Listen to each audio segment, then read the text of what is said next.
Ministre, Mesdames et Messieurs, nous poursuivons à présent avec Monsieur le Directeur Général de la Caisse de dépôt et de gestion, Monsieur Khalid Safir, sous vos applaudissements, s'il vous plaît.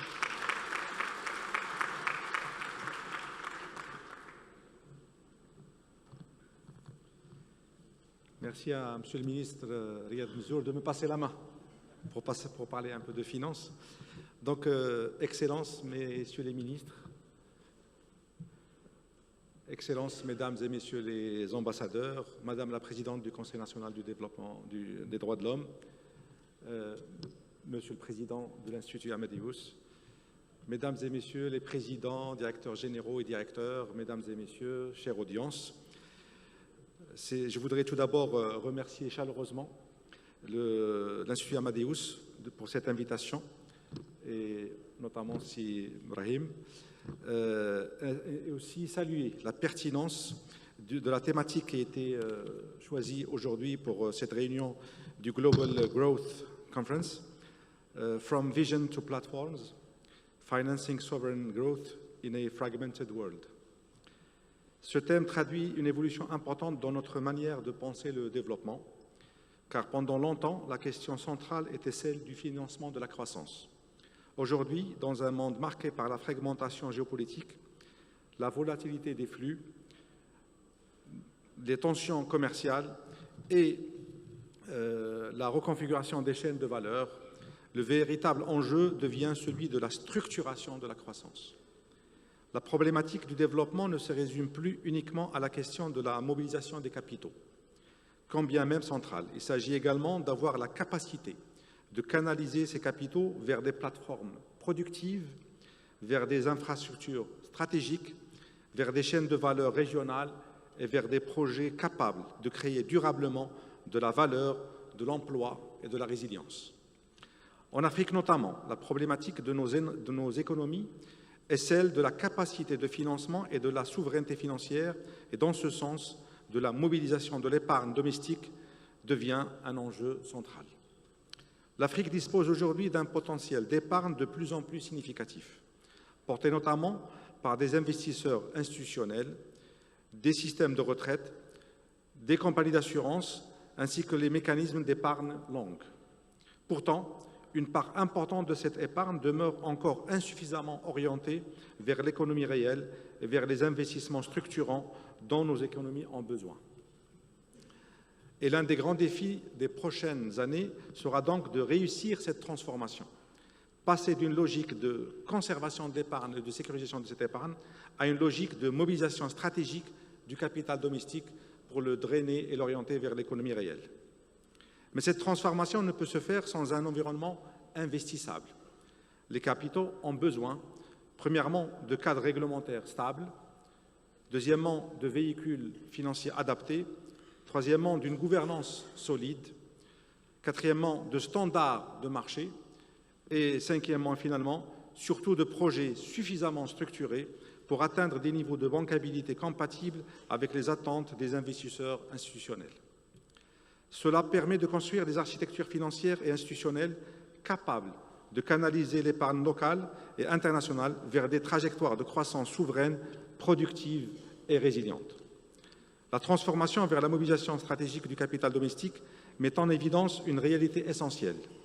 L'enjeu dépasse désormais le simple financement pour inclure l'organisation des flux financiers autour de plateformes de transformation économique.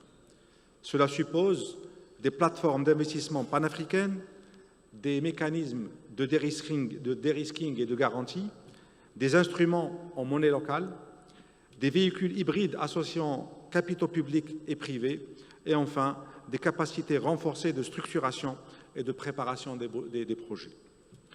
L'expérience internationale montre d'ailleurs que les grandes transformations économiques reposent rarement sur des projets isolés.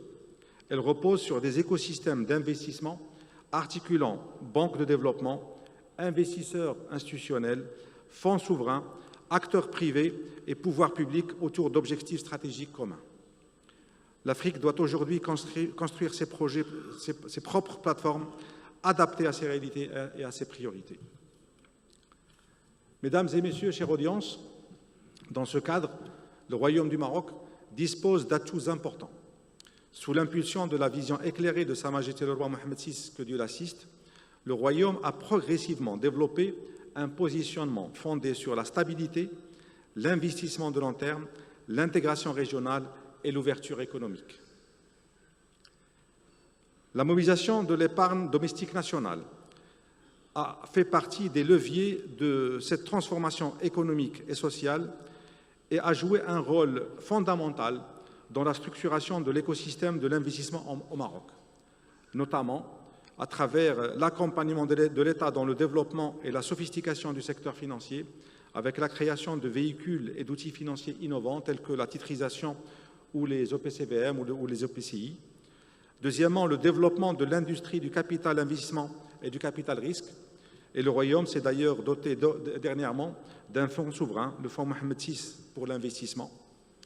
Et enfin, la structuration de mécanismes permettant de canaliser l'épargne longue vers des investissements productifs et durables, notamment via des financements de marchés verts, Green Bonds, et des obligations de projets dédiées aux projets verts, Project Bonds. Au-delà des instruments eux-mêmes, l'enjeu a toujours été de créer les conditions de confiance nécessaires à l'investissement de long terme. Et cela impliquait parfois d'intervenir très en amont. Prendre le premier risque, accompagner des secteurs émergents, structurer des modèles opératoires, démontrer leur viabilité économique, puis permettre l'entrée progressive d'autres investisseurs publics et privés. C'est cette logique de catalyseur qui devient aujourd'hui essentielle, car la mobilisation de l'épargne domestique ne dépend pas uniquement de son volume, elle dépend surtout de notre capacité collective à structurer des véhicules adaptés, mutualiser les risques, standardiser les instruments et produire des projets investment grade capables d'attirer des capitaux privés de long terme.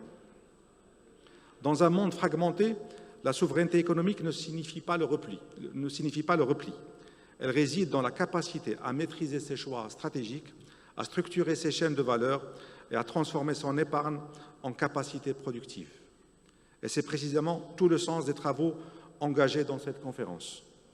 Et c'est pourquoi des espaces comme la Global Growth Conference sont aujourd'hui essentiels, parce qu'ils cherchent non seulement à produire des idées, mais aussi des cadres d'action, des partenariats opérationnels et des plateformes concrètes de croissance. Dans le contexte actuel, la capacité à structurer devient un avantage majeur. Structurer les flux, structurer les projets, structurer les plateformes d'investissement, structurer la confiance. C'est d'ailleurs l'objectif de la NAFAD, la nouvelle architecture financière africaine de développement, qui a été lancée en avril dernier par le groupe de la Banque africaine de développement. Et c'est aussi un sujet qui vient d'être évoqué par les ministres des Finances du G7 réunis à Paris ces 2 derniers jours. Structurer les flux, structurer les projets, structurer les plateformes, structurer la confiance, c'est ainsi que nous pourrons transformer l'incertitude en souveraineté économique et en opportunité de croissance durable. Mesdames et messieurs, chère audience, voilà les idées que je souhaitais partager avec vous ce matin. Je vous remercie pour votre écoute.